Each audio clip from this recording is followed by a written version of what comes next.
and look at the last of the economic principles that we were looking at. And then we'll look at our main topic tonight, which is managing the traditional system, managing the traditional farm system, to help people to, if they want to just improve their own custom gardens without going all commercial, they can do that too. And that's very, very important.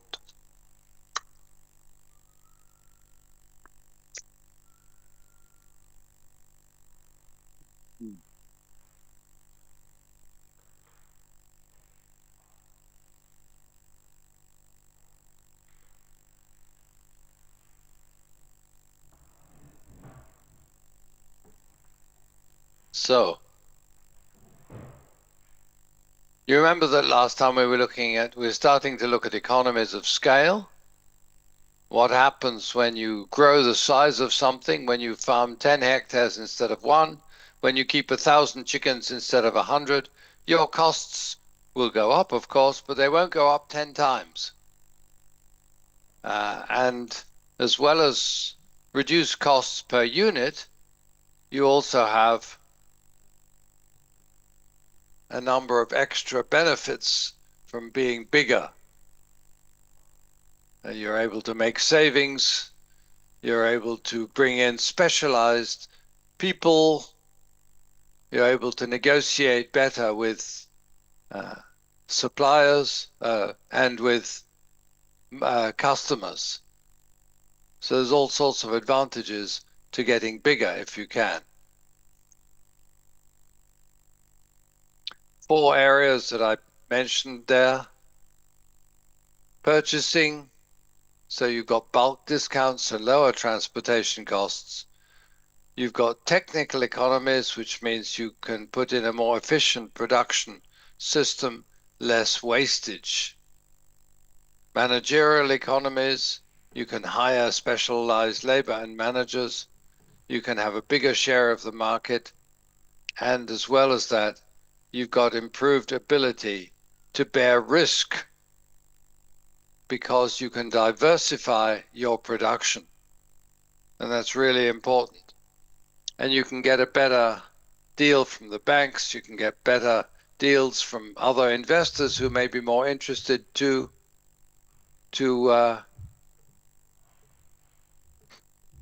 work with you. Generally speaking, the bigger the unit, the more ability you have, the more power you have to set your own agenda. So that was economies of scale. Now I wanted to just talk about for a little bit the terms of trade. The terms of trade. And the terms of trade simply is the relationship between the prices that we get for exports, the prices that any country gets for its export, and the prices that it has to pay for its imports.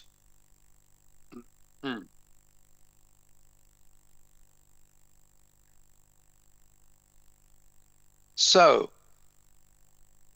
if import prices are going up faster than export prices, for example, if you can buy less of imports with the same amount of coffee that you're selling compared with 1970, then we can say that the terms of trade are getting worse, or the terms of trade are going against PNG, or going against Solomon's, or wherever it is. But in the other way around, if export prices are going up faster than import prices, then we can say the terms of trade are going in that country's favor. The country is doing better, is benefiting from its terms of trade. So the terms of trade is always a relative thing. If, as I said, give you the example here, the sales of 100 kilos of coffee could buy 100 kilo of rice, in 1970, but now 100 kilos of coffee, the money from selling the 100 kilo of coffee can buy only 40 kilos of rice, then that's a decline.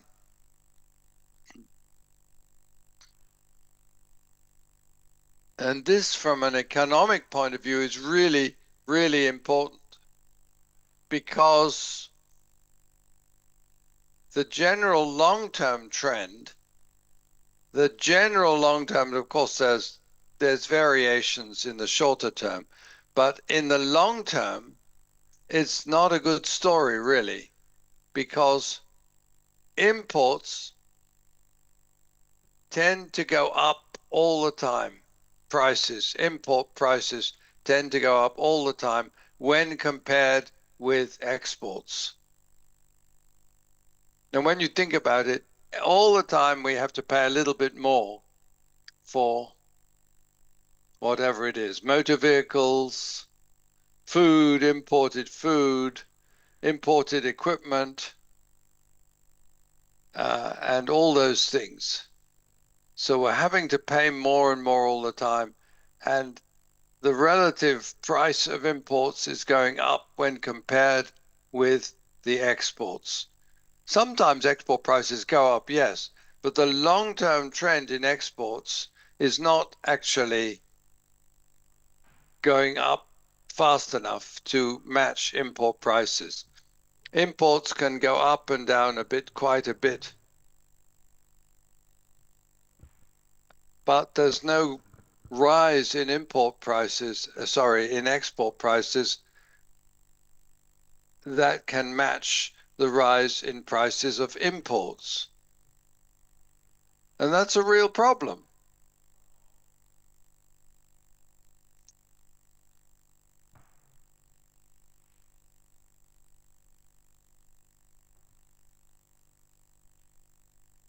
And as I said here, many countries have been forced into providing raw materials at a low price and having to accept the higher prices of imports from richer countries, from countries that export finished goods and equipment. These countries, like PNG and like many countries in Africa and Asia, they naturally want to make more money, so they expand their production of coffee or bananas or cocoa and so on. But if you remember that if you produce more, if suppliers produce more, that tends to push the price down, because suppliers are competing against each other and the price will end up being lower. The price that they can get will be lower. So this has a strong downwards effect on prices, because people in importing countries, we might call them industrialized or richer countries, they already have plenty of bananas or coffee. They're not going to drink more coffee if the price goes down a lot. They're not going to buy more bananas or eat more bananas if the price goes down a lot. So that means that there's always a downward pressure on prices, because the supply is keeping on going. It's going up and up and up, and countries like the Ivory Coast that produce a lot of cocoa, and Ghana, and all those other countries like Kenya that produces lots of tea, and India, and all those countries producing raw materials are wanting to produce more and more. They're wanting to make more and more naturally so that people can be better off. But in making more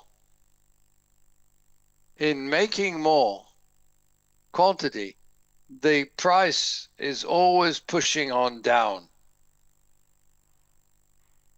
because they're supplying a market that doesn't really not really interested in buying lots more quantities of coffee or bananas or cocoa or whatever. So that's the real problem that we have. Not only PNG, Melanesia, the Pacific, all the poorer countries are tending to have a downwards pressure on prices. In the long term, they may stay roughly the same with some ups and downs. They will stay about the same in terms of dollar value. But you're having to pay more for imports all the time. So it's a sort of a, in the long term global picture, it's a bit of a losing battle that we have because we are forced into accepting lower and lower prices on the world market. And all the time, if we want to buy machines, if we want to buy vehicles, if we want to buy equipment, if we want to buy imports of food or whatever it is, those prices keep on going up and up and up. So all the time we're having to produce more, just we're having to run harder just to stay in the same place. Which is why you really want to diversify your income sources into SMEs, small and medium enterprises, so as you don't have to depend on this export crops all the time. Either that or you want to add value. So if you can add value to your coconuts, to your cocoa, to your coffee, however you do it, then that's better. But if you're just exporting the raw material, you're not going to be that much better off. So please advise everyone, get into local production of fresh vegetables and fruit where there's a good local market, or produce things like handcrafts, services, small manufacturers, that sort of thing, so that you're working for a local market and not tied to this export. That's the clue to getting wealthier, I think.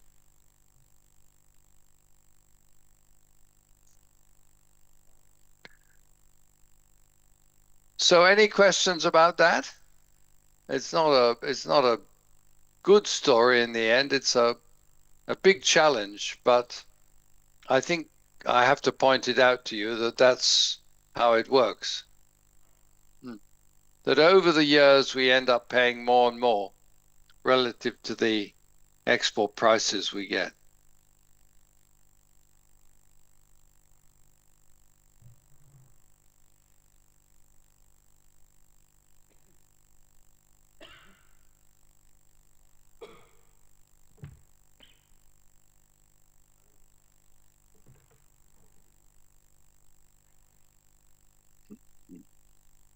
MTASOL, really, that's the last economic principle.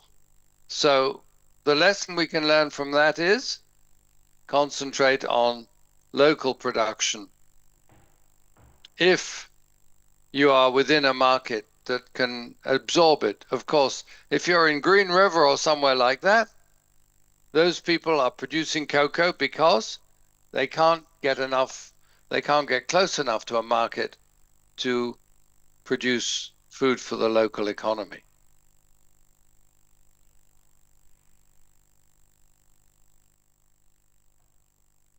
Any feedback from this? Or just Harim Tasol?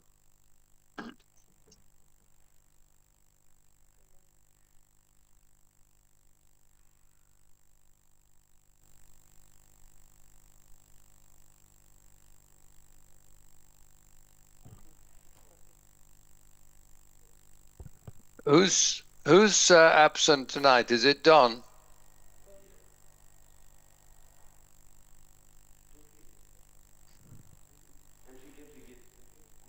Who's absent? Don is sick, so is absent now. Okay, thank you. Just checking. Okay, so that's the story with the economic principles. So all the notes are on Cluster. So please try and understand them. They're sort of like laws, not laws like country laws, but they're laws of economics that tend to dictate what we produce and how much we sell it for and buy it. So those things have a big influence on everyone's life in a way. And the more we can understand it, the better we will do. So that's in a way part of farm management. So now I'd like to look at managing the traditional system.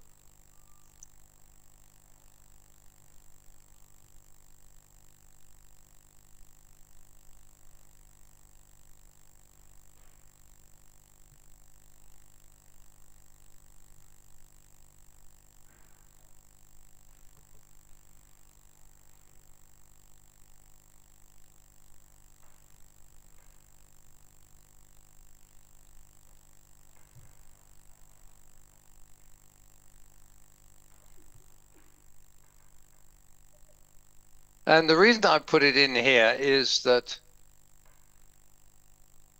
most of the people you work with at the community level will be traditional farmers, depending, of course, on where you are. If you're working near Mount Hagen, for instance, there's a great deal of commercial farming around the town. So you can work at a commercial level. But suppose you stop on Long Place, Click, then there will be more traditional systems without a big cash input because they're just feeding their family and meeting social obligations. And maybe they have some surplus that they will sell for cash at the market.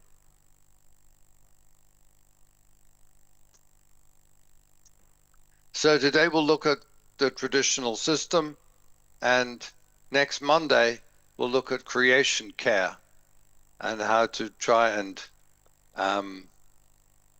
look after creation and why we should be thinking about creation.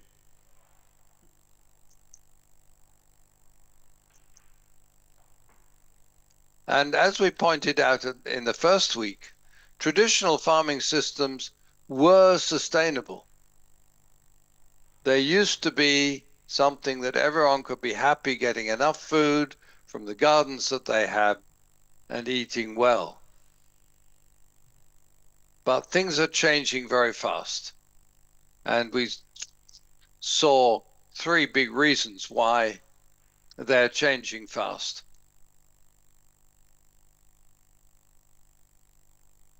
Population increase, as we know, that's been one of the big drivers that we now have 4 times as many people at least as we did when we became independent 50 years ago.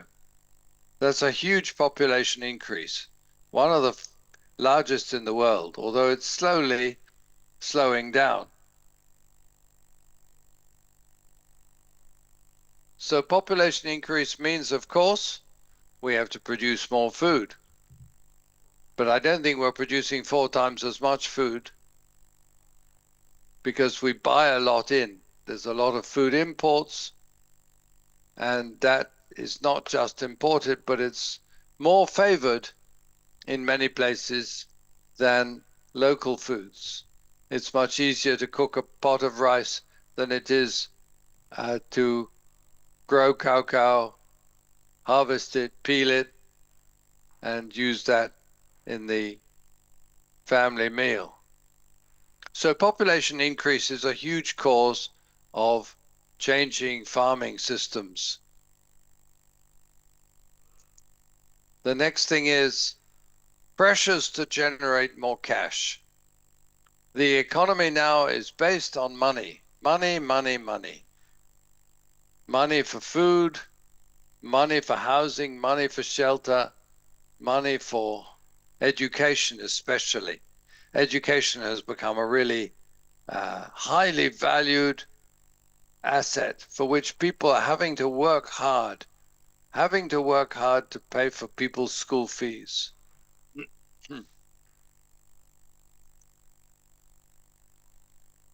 Not just for school fees, but for people living in towns.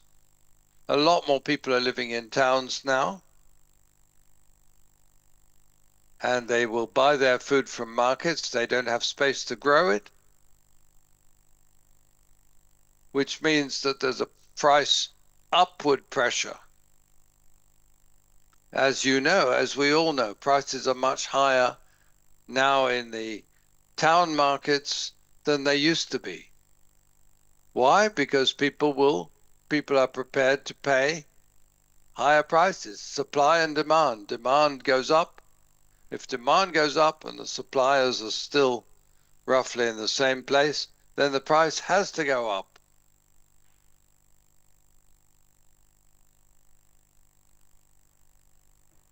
So this is why the traditional systems are changing fast. And then, of course, climate change. That means that crops are not as reliable as they used to be. Some crops are becoming impossible to grow because it's too much, the sea level is too high, or the area becomes too hot, or too humid, or too dry. There's slowly subtle changes are happening in the climate.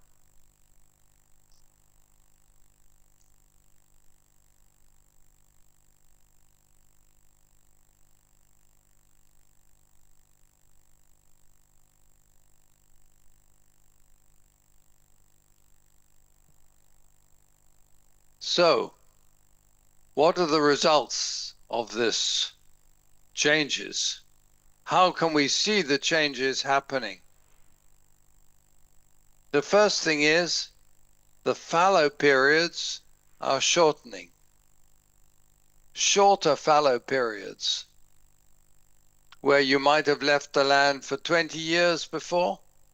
Now, very few people are leaving the land for 20 years because they need to get back to it more quickly. So maybe 2, 3, 5 years, and then people will be going back to the land again.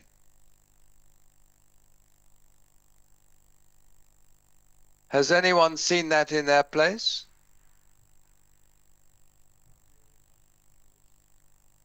Can anyone tell us a story about that those changes in your areas?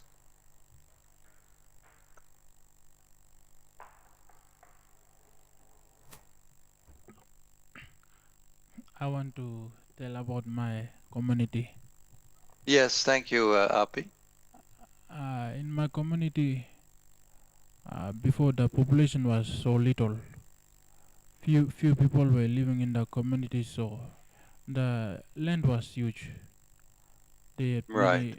many land mass was used. So while they were using one garden, some were left for bushes, and they left them, let them for fallow periods. And after finishing one plot of garden, then they moved to another new garden, and it took more than 5 years or so. But now, as the population increased, the land became scarce. Land became scarce, then more land is used for gardening, and almost all the land is used up. Land within the community is used up, and now there is no more following for the gardens. They are continuously using the garden over and over. Continuously. Yeah, continuously using the garden without letting So it rest. so what effect does that have when when gardens are being used so intensively like that? Sorry. What effect does it have on the yield of on the production of food when the gardens are used intensively like this? The fertility of the soil decreases. Right. So the yield goes down, does it? Yes. Yeah. The yield goes down, but people keep on farming again and again, keep on gardening again and again. Right. Yeah. Do they do anything to restore fertility to the soil? Are they conscious of any methods that they could use? Especially in vegetable kumu gardens, people apply chicken manure. Oh, okay, very good. Yeah, they apply chicken manure to help fertilize them to grow. Yeah. Yep. Okay, so they're conscious of that technique at least. Obviously, if you do enough manuring, if you do enough compost, you can maintain the fertility of your gardens, but it's not easy. Does anyone else have a story like this they want to share? Thank you very much, Api. Yeah. I have two contexts. One is back in the village and one is in the town. Right. So, like in the urban area, like in towns where people migrate and come, settle, where there's a little garden, it's very hard to follow the land. And there's no good production yielding, and the soil is almost dried up. They deplete the nutrients. Yeah. And back in the village, we have one of the factors that the land, if a family cultivates a land and follows that land and moves into town or somewhere, then another family cannot go and clear that land. But they will have to go and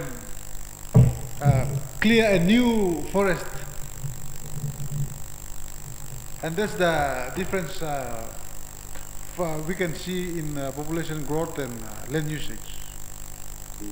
In the village, they are destroying the environment, and also in the town areas, they are not practicing these safe methods of farming and that's right. Being good stewards of the land. Yeah.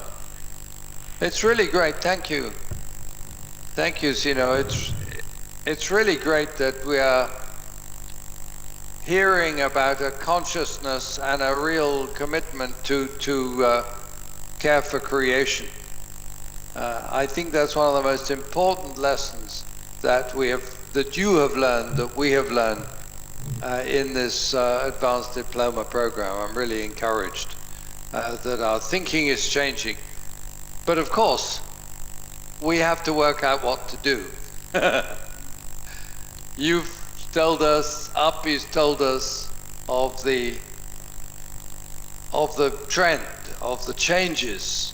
Now we've got to work out how we're going to help people to manage their traditional systems in a different way, which is the real challenge. Does anyone else have a story about the changes?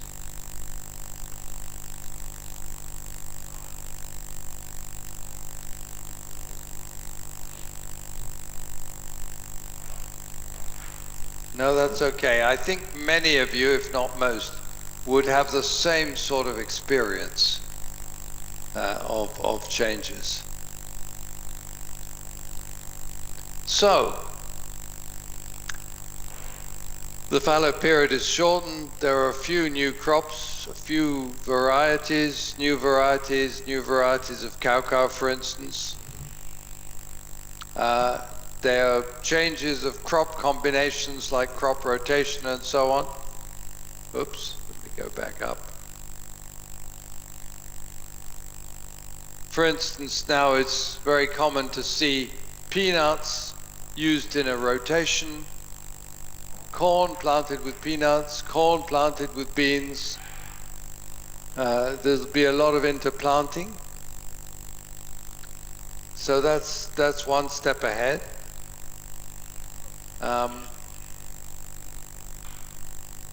But the yard is not being used as much as it used to be. And it would be good to try and encourage yard planting again.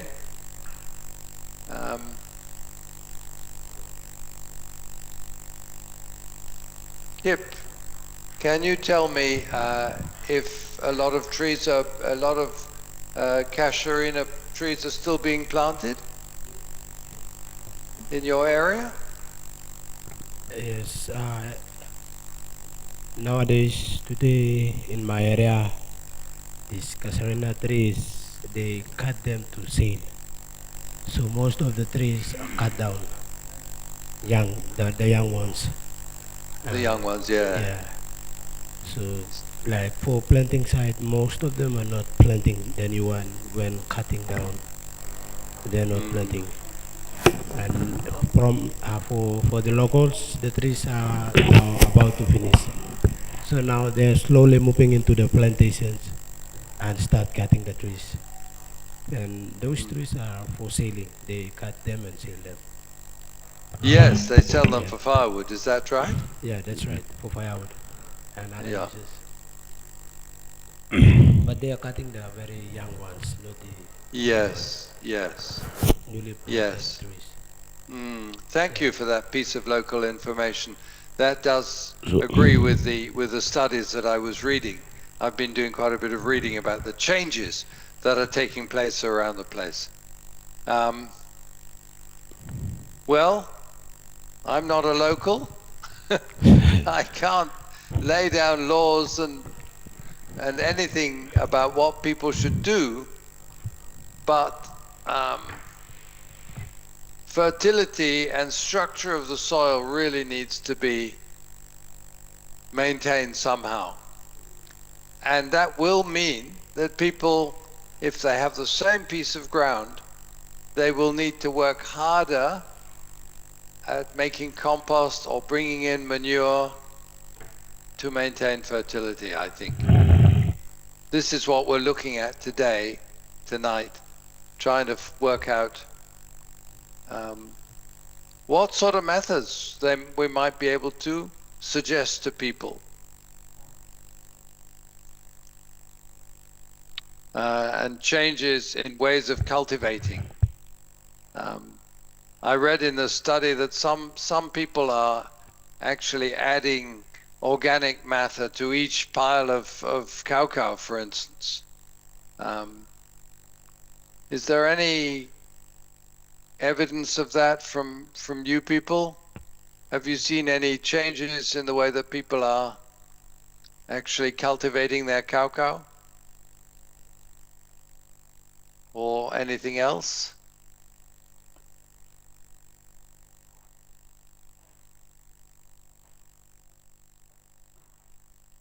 Anyone?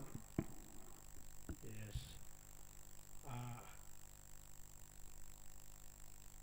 In our place up there, some of the changes, not in cultivation, but our community is supported by OM.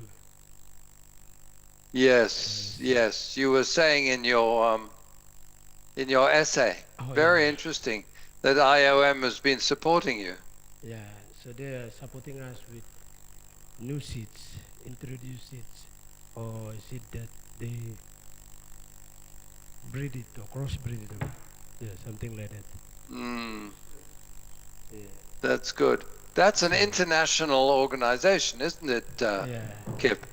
Yeah, some of the seeds or crops that they can adapt in drought season and Yeah, excellent. Yeah. so they And so, yeah. Has that been adopted by everyone in the area? or just some farmers? Just some farmers. Right. But the seeds are given to every individuals. But Right. it's up Oh, to I them see. whether they plant or not. It's up to them. So, Oh, but okay. as from my observation, I see it's just a couple of them planting those seeds. Yeah. Yeah. Thank you. Yeah. Thank you very much. Very interesting. Yes. Thank you for that, which you mentioned in your essay. Very good. Okay. So those are some of the things that are happening around Melanesia, PNG. Certainly, higher yielding, faster maturing kinds of cacao is a big change. And also changes of how you interplant, and just in a few places, use of maybe people are starting to plant legume trees in some places where they weren't before. But I'm afraid the main change is that there's fewer, as Kip was saying, fewer places where people are planting yard in the gardens. Kip, what's your local name for the casuarina tree?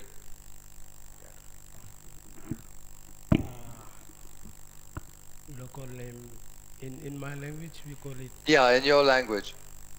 ontnop, ontnop, Kontnop. ontnop, Okay. ONNOP, ontnop, Yeah. ontnop.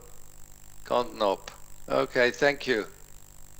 It's a very good tree, and the more you can plant of it, the better.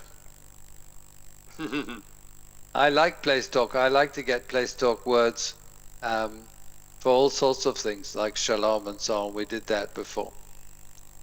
Okay, so mixed farming, yes. Mixed farming is really good. Mix up your crops. In the coast, of course, they will have, what's it called? Galip nut trees mixed in with coconuts at the highest level, and then cocoa maybe, or bananas at the next level down, or capiac, breadfruit. And then still further down, you'll get things like taro, pineapple, and so on. Rachel, can you tell us more? You wrote some of it in the essay, but give us some insights on your systems in the gazelle. Pass the mic back to Rachel, please.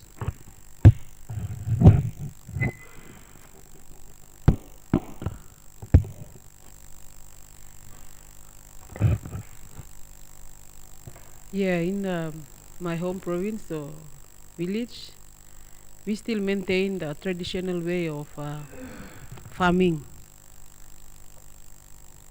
Yeah, So what's the highest levels? The coconut and the galip nut? garlic, Yeah. the peanut, you know that the one in the tree. There are two nuts. Not the nuts, but the peanuts. Right. Galip. We call it Yeah, galip. you'd call it gallop. You'd call Yeah. that the peanuts gallop as well, don't you? Yes. Yeah, but they would be the lowest, wouldn't they? The lowest level. What's the higher? What's above the peanuts? Things like taro, bananas. uh, yeah, just being away from my home province for 9 years, and in You 2022 forgot. I went there. Yeah, so for peanut, it's maybe because of the no, not legume, the production and price, and also it takes 3 to 4 months fast crops. Or Yes. yeah, Yes. Yes, Then peanuts have a lot of advantages, don't they? You can sell them for good cash. They grow quickly. So as you said, 4 months you get a good crop. And they're a legume. So what do crops do that the other crops don't? it's Anyone? yeah, it's help the feasibility of the soil. That's So right. like most of the mothers or farmers in the village, if they plant peanuts for two seasons or one season, then they have to change the vegetation of the plants. If like peanuts, then another crop will be cow. Yeah. Right. Okay, thank you.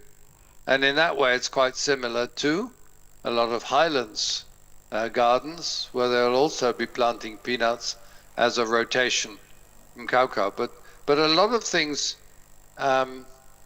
you will be planting together, isn't that right? You'll plant kumu, ibica, Yeah. together with pineapple, together with bananas and so Yes. on. Is that right? Yes. Yeah. Okay. Yeah. No, I appreciate you're not living there anymore, but at least from your own custom memories, that's how they do it in the Gazelle.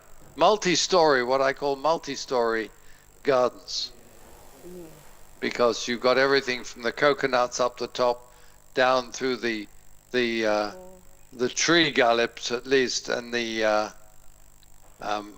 kapiak at the next level, and then the cocoa at the next level maybe.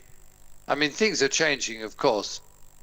They change from place to place, and also a lot of people are not planting cocoa now. They'll be planting balsa instead, and so on. So it's a dynamic and changing and diverse crop situation. But the basic idea, as we set up here, mixed farming is really important. So it has a number of benefits. It has a number of good things about mixed farming, and that is you use the sunlight better, so you end up catching all the sunlight because the crops underneath are tolerant of shade. You can grow pineapples under shade very well. You can grow Singapore taro under shade very well. What other crops can you grow under shade? Cocoa. You can grow vanilla under shade. You can grow kumu, and so on. So all those crops can be mixed in with the more demanding crops like your bananas or your coconuts. So that's a really important benefit of mixed farming. And then the other thing is the weeds are better controlled because you have a better coverage. So of course, if it's all in the shade at the bottom, the weeds are not going to grow so fast. The other important thing is that the nutrients are used better because different plants have different needs or different requirements for nutrients. So it's not like planting one thing only because they'll exhaust the soil. If you're mixing the crops, if you're intercropping or interplanting, then it will use different levels of nutrients in the soil. And of course, it improves self-reliance because if you're growing a lot of things, you have more to supply the family food gardens, the family food needs, should I say. So, what's being used already? Intercropping, as we were talking about just now, and interplanting. Composting is starting to be used more. I'm glad that you've all learned how to use compost and you're all going to use it. If you saw our garden here in Brisbane, we have a big compost bin, and all our peels and corn husks and all that sort of thing gets used and thrown in the compost bin. And then we have huge amounts of compost that we can really use effectively in our other plantings and so on. So we're big users of compost here in Brisbane. And that can be just used in the same way. All the cacao vines that are too many, the extra cacao vines, the tiny little cacao tubers that are not worth feeding to people, the skins, the seeds, all those stuff can go in the compost. And of course, if you have chickens, if you have pigs, if you have ducks, they can all be used. The manure from those can all be used in the compost heap. Casuarina planting, well, Kip was telling us about that before.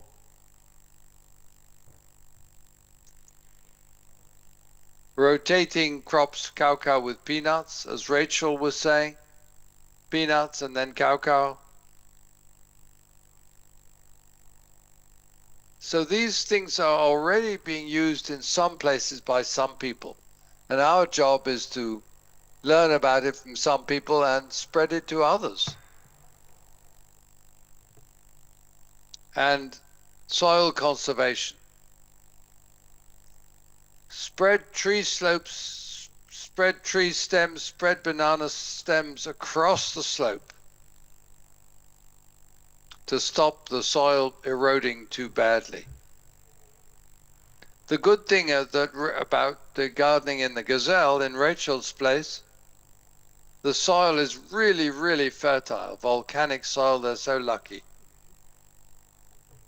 But the problem with volcanic soil, the problem with her soil, is it can wash away very quickly and very easily when the rain is hard.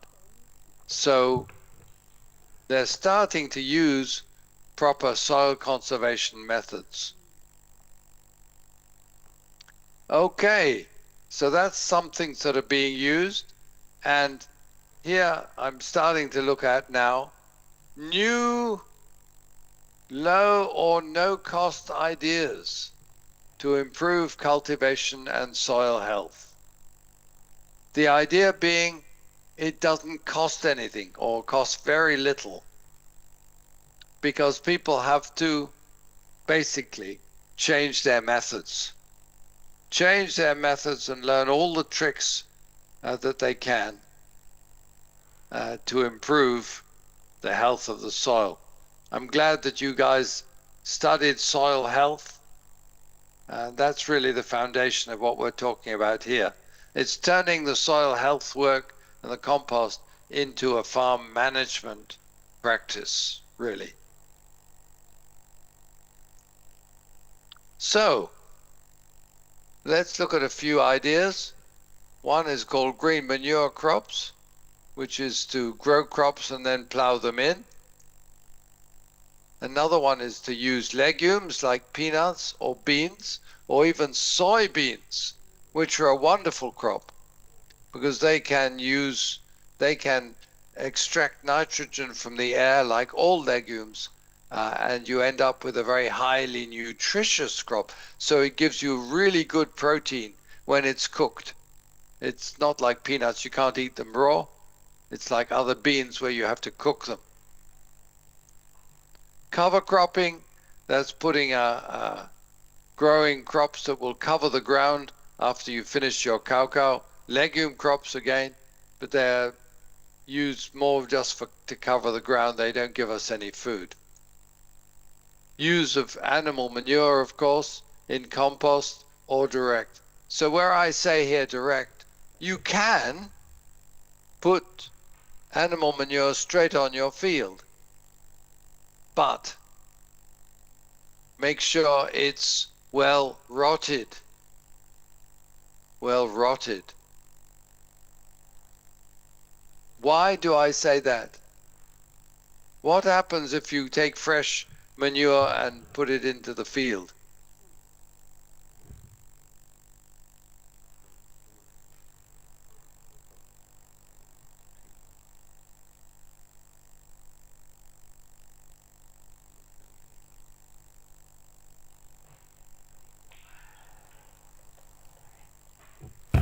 Does anyone know? Nogat? The the Yeah? the rotted manure, I mean, yeah, it is very good for compost because uh, it has already been decayed and it is ready to use on the fields, That's rather than right. the new ones. Yeah. Why do you know exactly why new manure is not so good for the fields?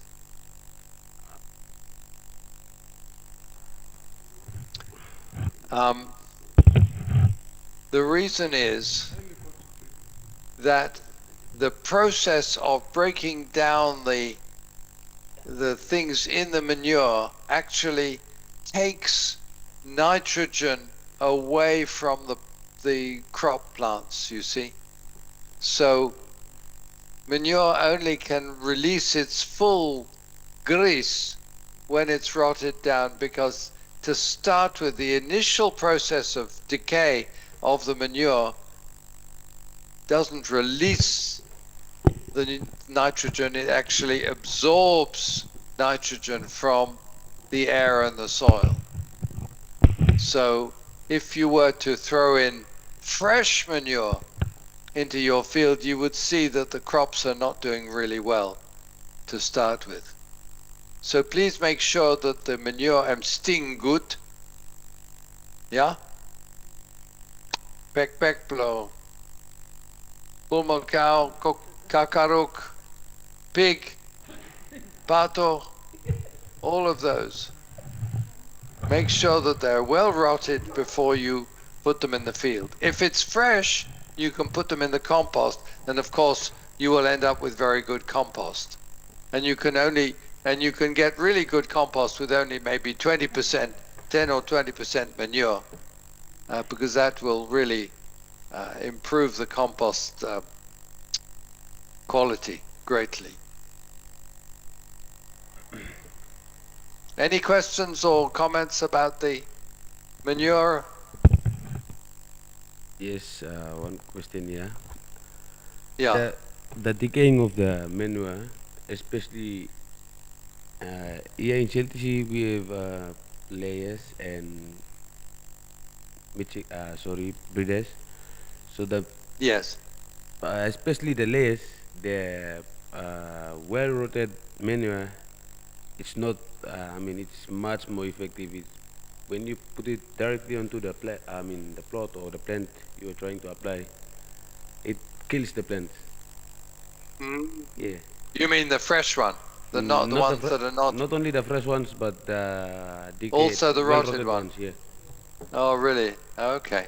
It must be very strong. Yeah. It must be very strong. Thank you for that information.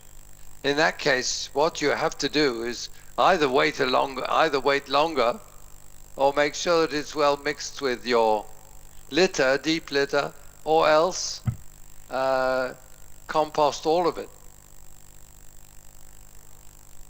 That would be my suggestions. Thank you. Yeah, but thank you for your observation. Thank you for that. As with so many of these things, you got to try it and see. Yeah. Agriculture is really a process of trying things out.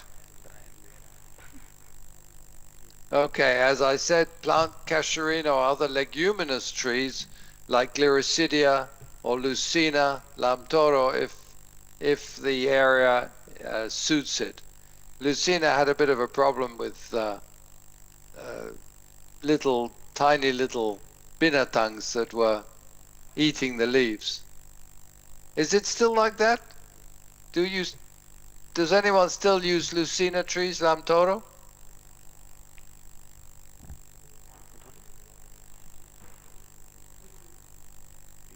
I think maybe not now. It's Gliricidia is more common. Well, we'll talk about that when we talk about agroforestry. Mulching.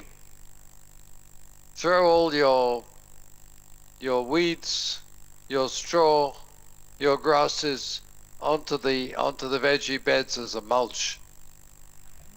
Crop rotation.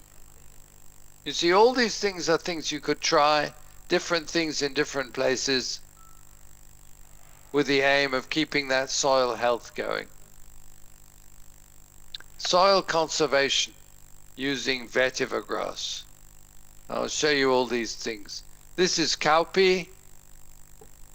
Cowpea is a great crop if you can get some good seed of it, because it grows very easily. When you've harvested your cacao field or whatever you've planted, you just throw nothing or seed, yeah, and they will grow.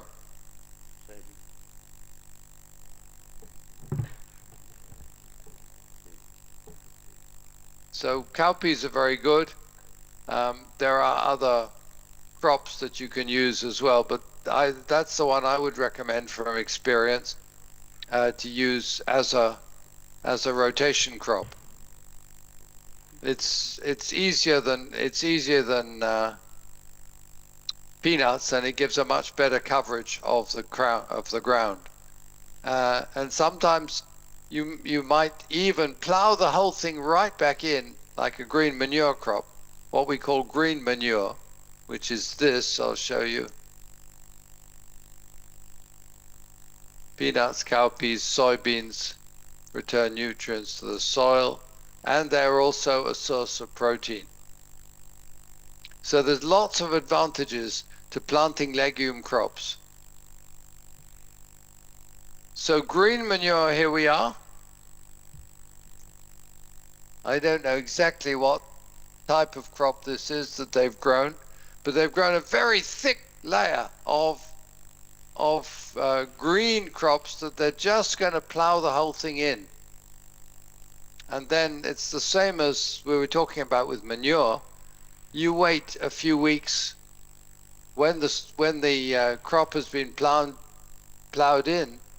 You wait a few weeks before you're planting your whatever it is, rice or next crop, because in the same way as manure needs to rot down, the green manure needs to rot down once it's been plowed in. So that can be a really effective way of restoring fertility and structure, what we call structure, grit, to the soil. But of course, it's probably best if you can get a tractor to plow it in or cultivate it in. It's easier than doing it by hand. But very good if you can.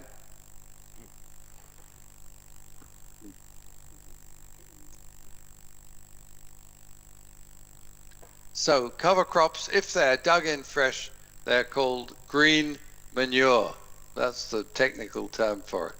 But they must be allowed to rot down before a new crop is planted.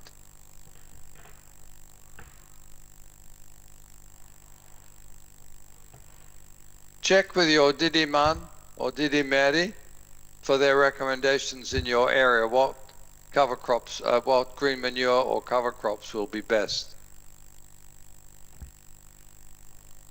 Could be a very good way to work. You might spend, this will take again, like peanuts, 3 or 4 months to grow properly.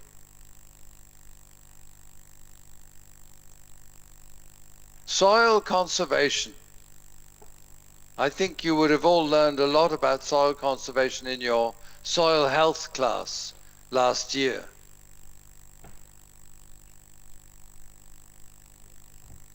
You want to keep that soil from running away. Plant vetiver grass slips across the contour. I've had quite a bit of experience with vetiver.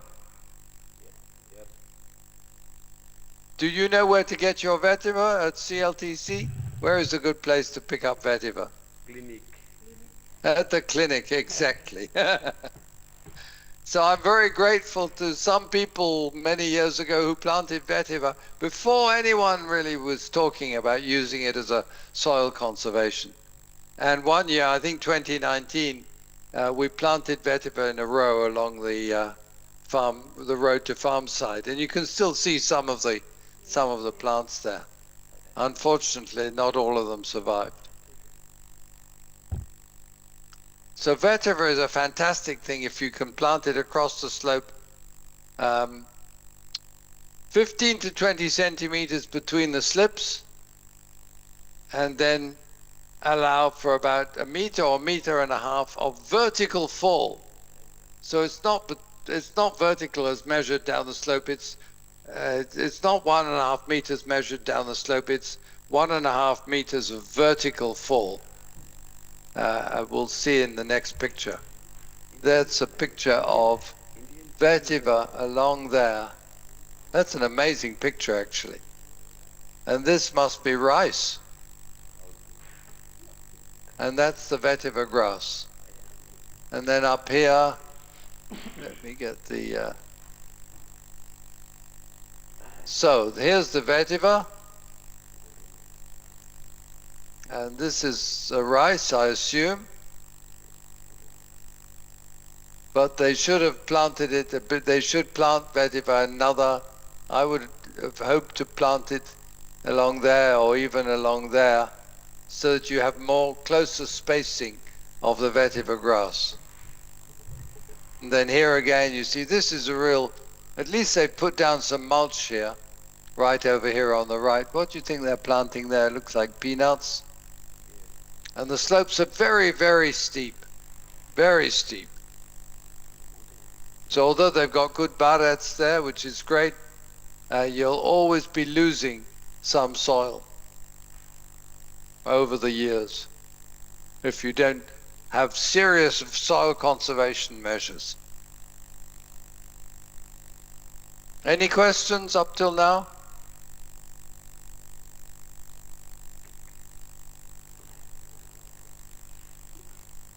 Comments?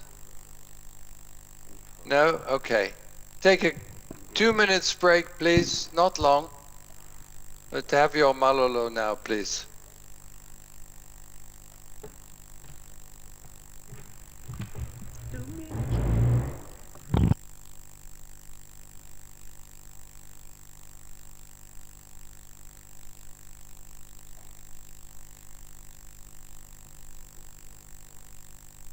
Hello. Yeah, Can I ask you a question? sure. Okay, in the school I have a banana garden, Yeah. and then banana plot or garden. So I plant banana and then I plant peanuts. Yep. So when I harvested the peanut, and then I leave the garden for. I did not plant anything, just let the banana grow. And then now I walk again, and then I throw manure, the fresh manure, straight into the garden.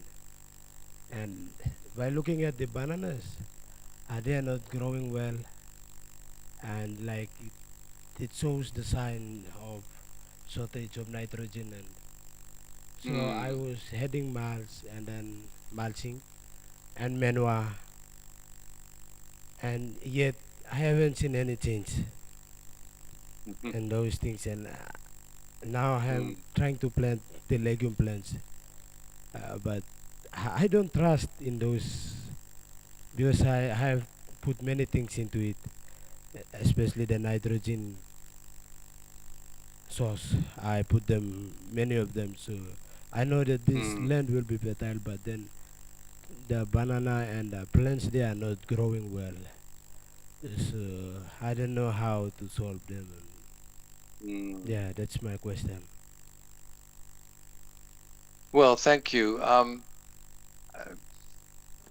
I don't know your particular situation, your particular garden, and even if I did, I'm not the last expert.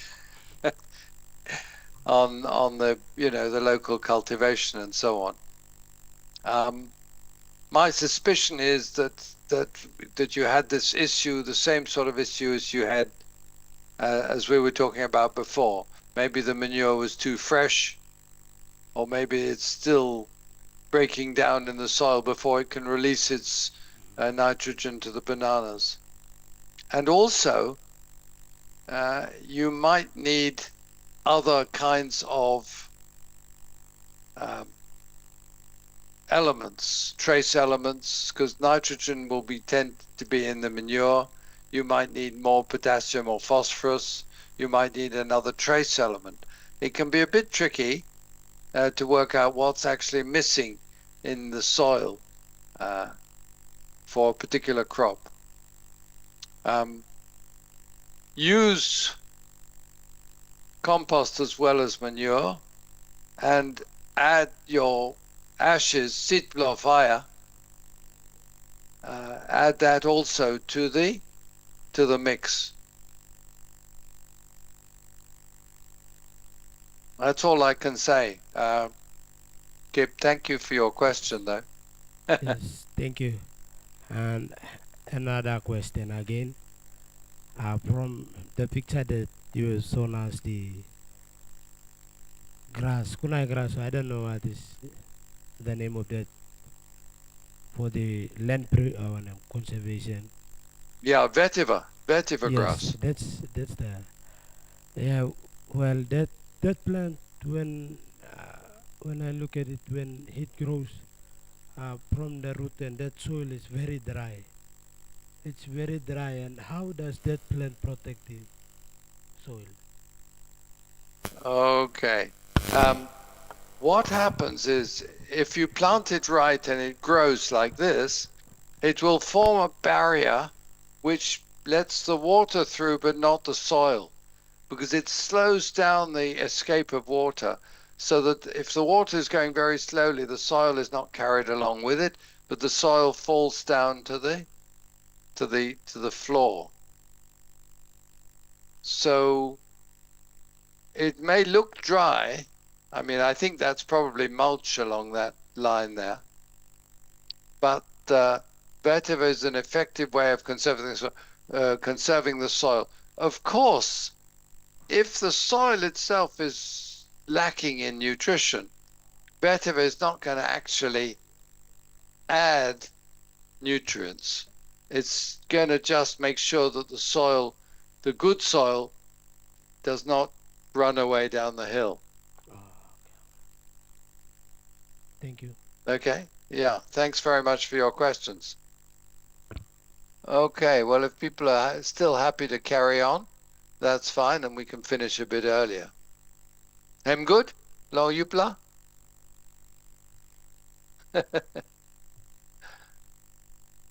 Thank you very much for your attention, for your participation tonight and every night. Okay, well, carrying on from this example of soil conservation, you've got mulching, which is good for every little vegetable garden there. If you're growing your dwarf beans, if you're growing your cabbages, tomatoes, whatever sort of vegetable crop, especially the annual vegetable, even peanuts do well with mulching. Everything does better with mulching. Why? Oh, sorry.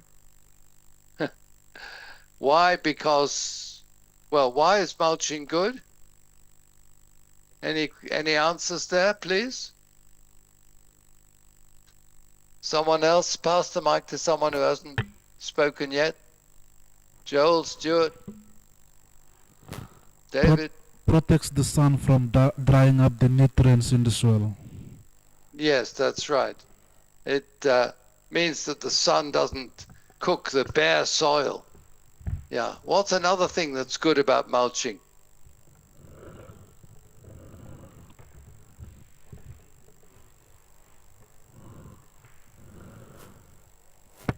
The other thing that Yeah, I can hear you, but quietly. the other thing that mulch is to keep the soil moist and store enough water for the plant to take, because when the soil Yeah, is moist, absolutely. it's Yeah, very good. rich in nutrients for the roots. It's easy to pick them up. Yeah. And the third good thing about mulching is, anyone? Can stop the weeds from growing. Thank you, Rowana. It stops the weeds from growing. So in every way, mulching is great. Use every bit of plant matter that you can find, basically. Just bring it to your veggie beds in baskets or buckets, and the more you can put on, the better.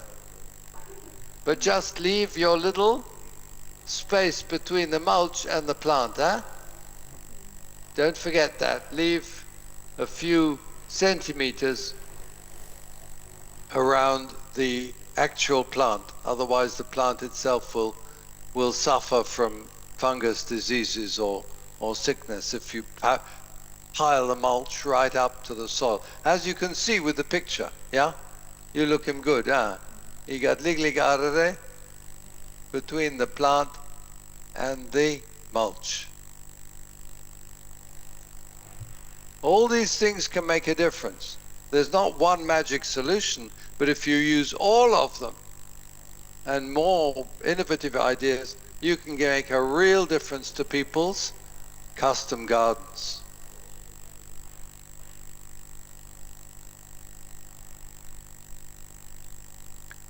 Agroforestry.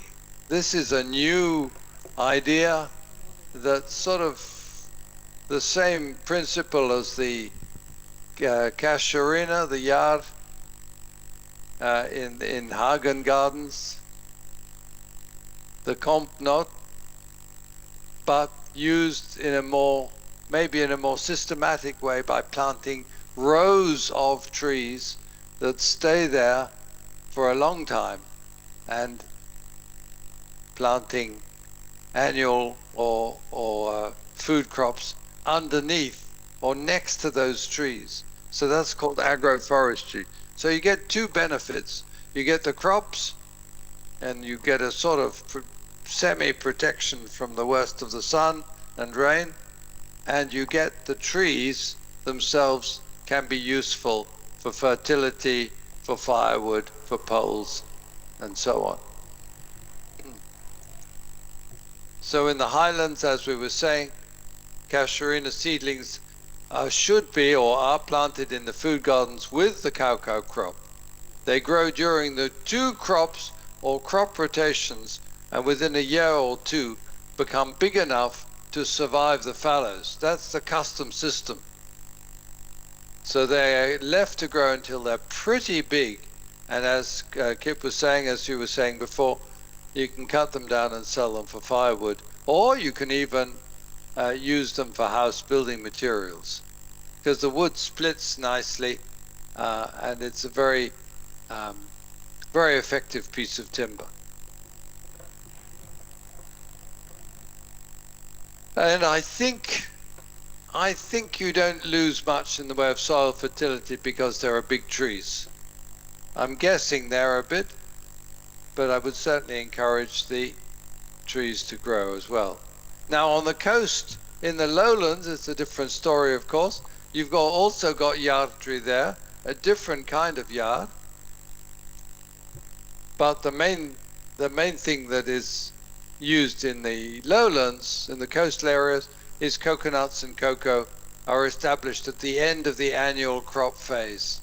I think Rowana was in her essay, in her description, was saying also how coconuts and cocoa are grown at the end of the first cropping, or at the end of a few years.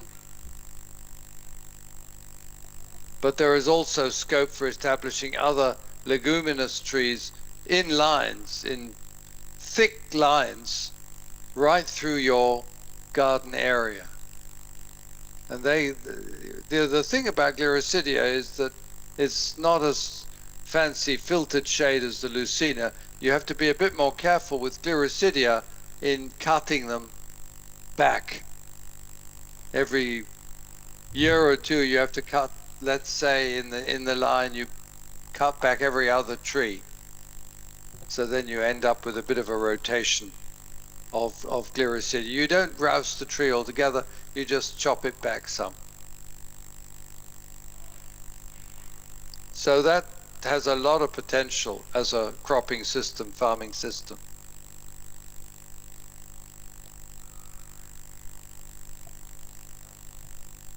Okay, thank you everyone. So those are some of the examples that we can use. The picture that we had there was of casuarinas, I think, well used as an agroforestry line. Try and see. There's no magic solution to increasing the yield of traditional farming systems. You know, got one plus something where, you know, the answer. But I think it would be good to try several things. A series of small improvements can make a big difference. Try a small area first. Don't change your whole farm system until the trial has proven successful. So do a trial. Try your new system, your new crop, your new method in a corner, and then see how it works.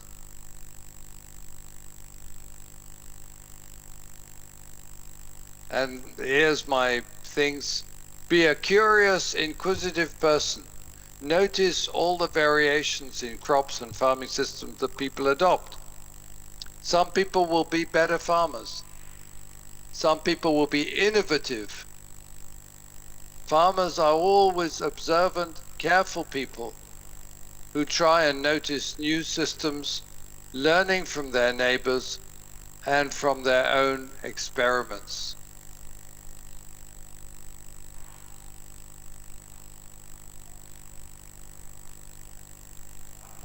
And it's something that you can all include in your own daily lives to see what is working better, what is not working so well. You learn and you pass the knowledge on. Things like saving seed can work very well too. Other things that also work well, new crops or varieties, as we said, crossbreed pigs and kakaruk. Most people just have village pigs, village kakaruk, but if you can cross them between imported fancy bred breeds and the local chickens or the local pigs, then you end up with a better product which can grow better, grow faster, but still have the disease resistance we need for a local product.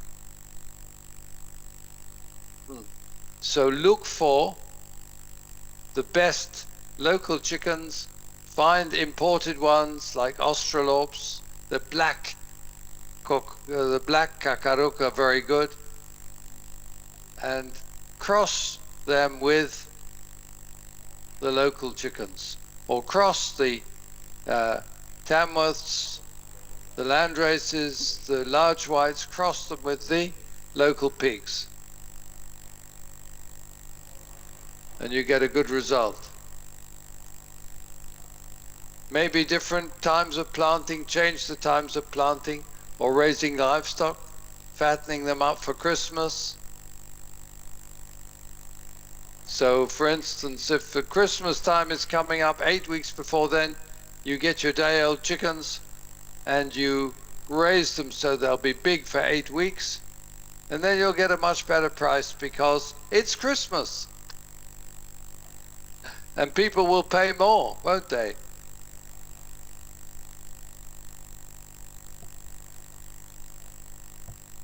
Try different spacings, try different combination of crops, try some crops which will attract predators which will eat the binnatangs. or other crops will give off a particular smell or particular chemical that repels the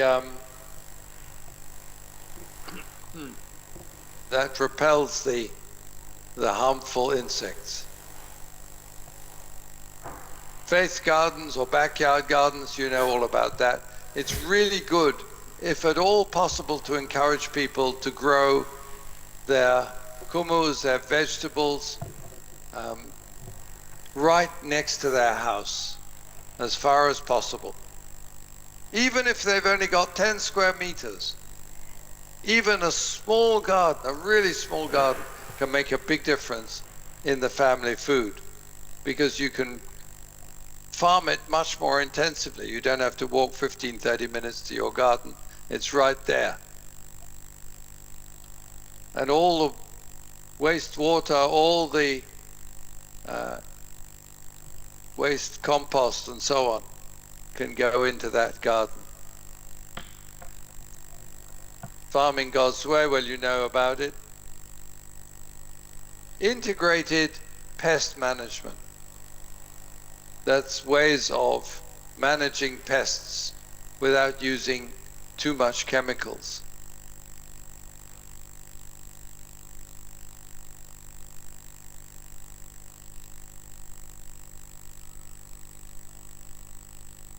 And anything else that you find or know about, well, use it.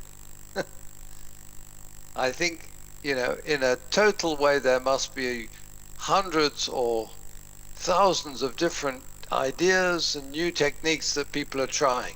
Oh, they found a good seed. Oh, they found a good method. They found a better spacing. They found a better way of taking things to market, and so on.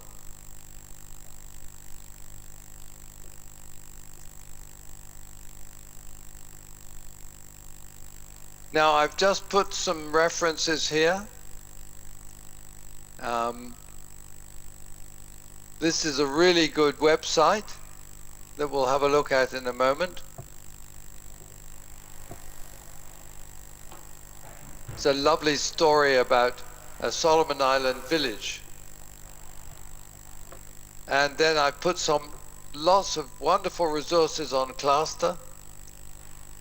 Not just the first few pages of the Lick book, so have a look at that, but also integrated pest management page from the Custom Garden Manual.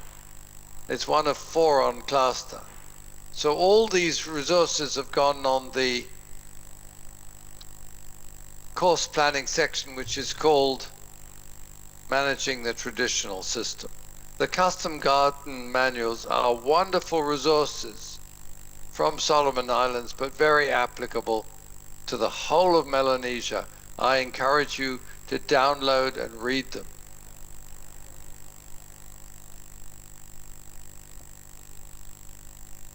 Really good stuff there.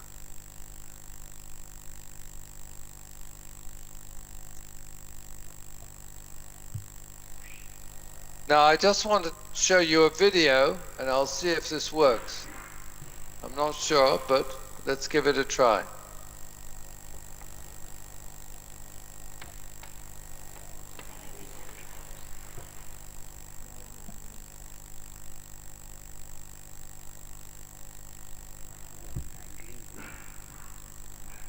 Is the sound coming through? No. No sound, ah. No sound. Oh, okay. That's what I wanted to check. Oh, wait a minute. What's something here?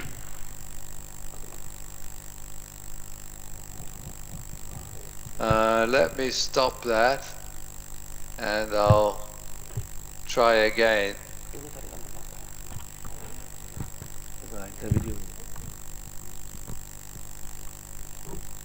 Here we are, here we are.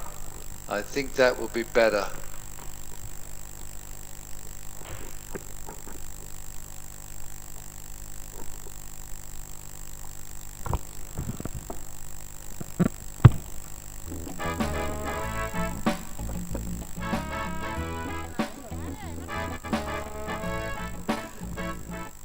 Have you got the sound now? Yes. Good. Great. Me got money, na me got kaike long house, na all family, all kaike good, na all staff good, na all picnic, all school, na me okay my house too.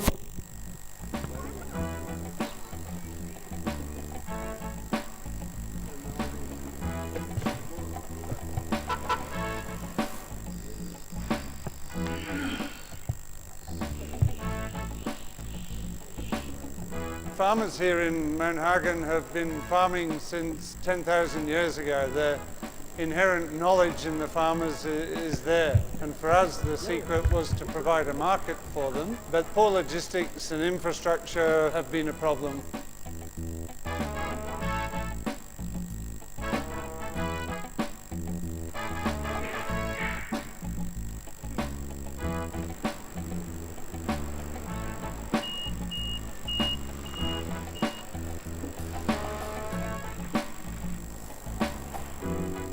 Telinga's cold chain starts at the farm.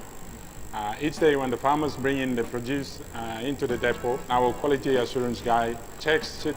We put the produce into our crates and into the cool room. On the day's transportation, they load onto the trucks, and our customers, they receive their containers in Port Moresby 4 days after it leaves Mount Hagen.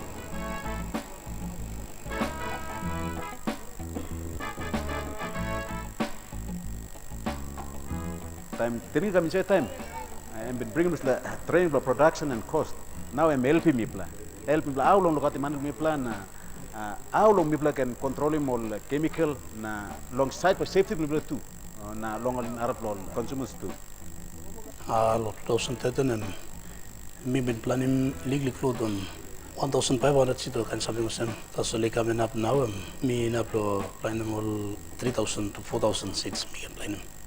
We want to take the farmers into a situation when they think like they operate as a business, not as an activity that is done occasionally. You're looking at a farmer having a plan in place. Yes, this is how much I want to produce, 200 kilos every week. First time I work, staff them, see benefit to me staff nothing, but now me will start or farmers work me staff on the tangan and me planning friends me na sugar ni time me only me na me pay school fee for beginning.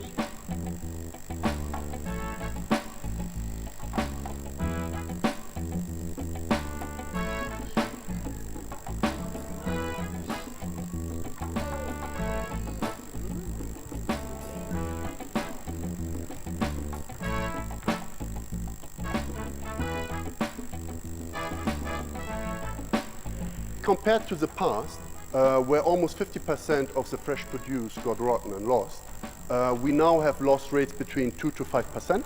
The produce looks like imported, and we believe over the next 1 year, Teninga will further improve the value chain. That's a tremendous success for such a project in Papua New Guinea.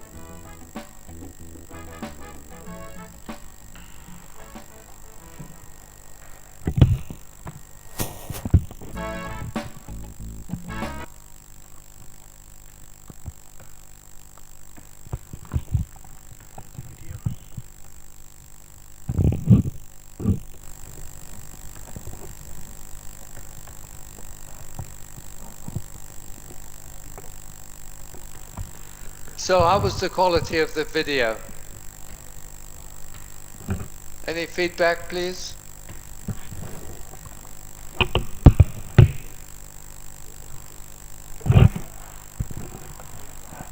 Video is exciting. If there is one more available, we can watch too. Yeah. All good, RP. Yeah. Next time, maybe. Next Monday. But the main thing I wanted to check was that it was a good quality coming through. Yeah, very, With sound very exciting. Good. Praise God. Because that will be good, not so much for you guys who are almost at the end of your training, but for the years 1 and 2 when I can use it for my introductory course next term. Hallelujah. Well, that's really all I've got for today, and then Monday we're looking at creation care in a broader sense.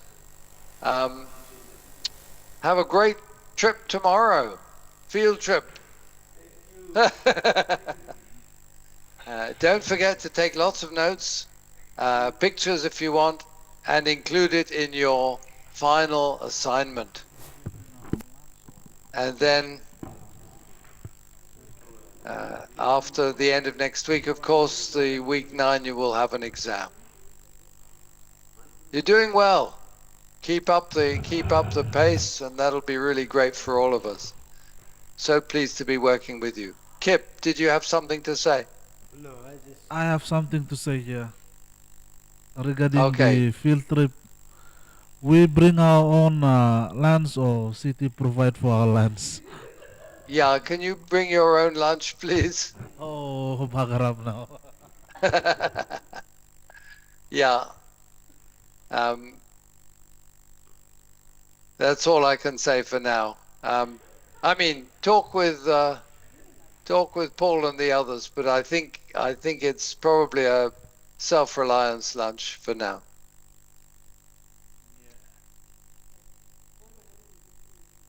Hello. Yeah. Please, can you send me the video that we Oh, watch send now? you the video. I'll Yes. send you a link. I'll send you the link. It's too big to put all right on the cluster and so on. Okay? Okay.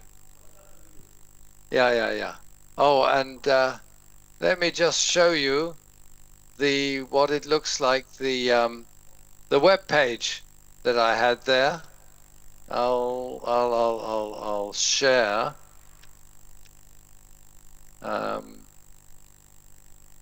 Let's see now. Let's see.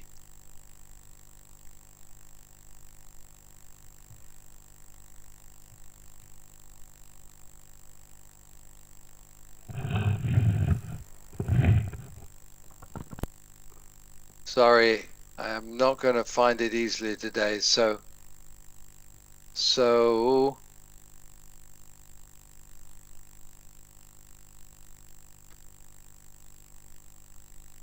if I let me just try something before we go, because there's still some time.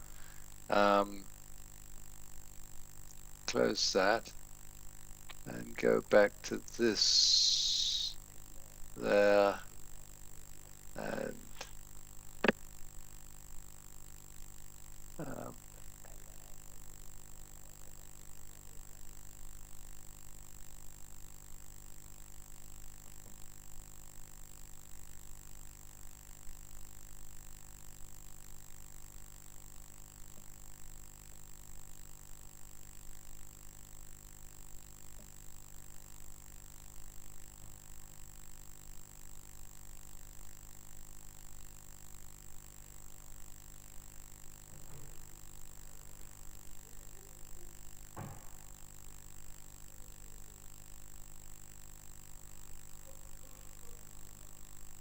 here we are.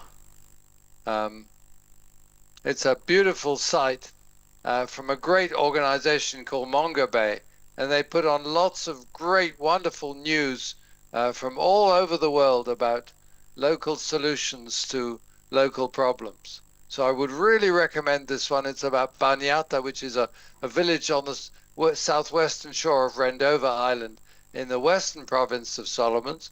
It's an area I know a little bit, having been there before. And it really describes how the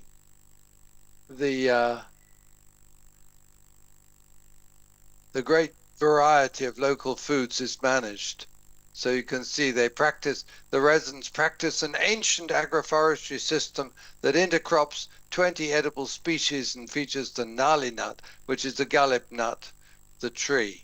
There's a great number of galip nut trees in the Western Province, enormous.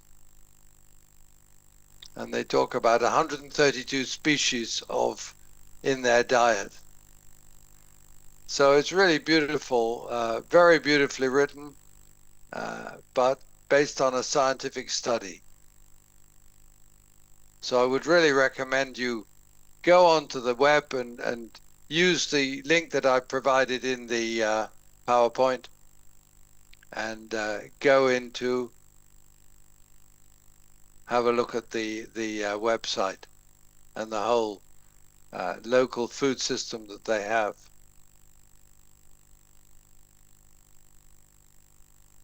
Everyone should be doing this sort of thing, mixed cropping here again.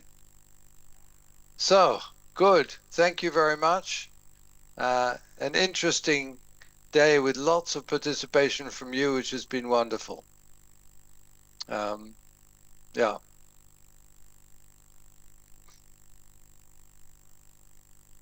I'll just close in prayer and let you go, and have a good time tomorrow. Father God, thank you for the beautiful creation that you make. Thank you for all the amazing crops you provide for us, for food, for the soil.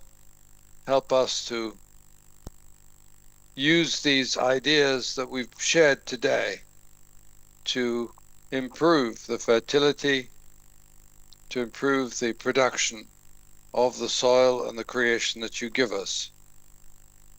We commit each struggling family and farmer to you, that out of the riches of your knowledge, your treasure house, you will provide for their needs and help them to farm more intensively and more sustainably. Thank you, God. We just commit ourselves to you now in Jesus' name. Amen.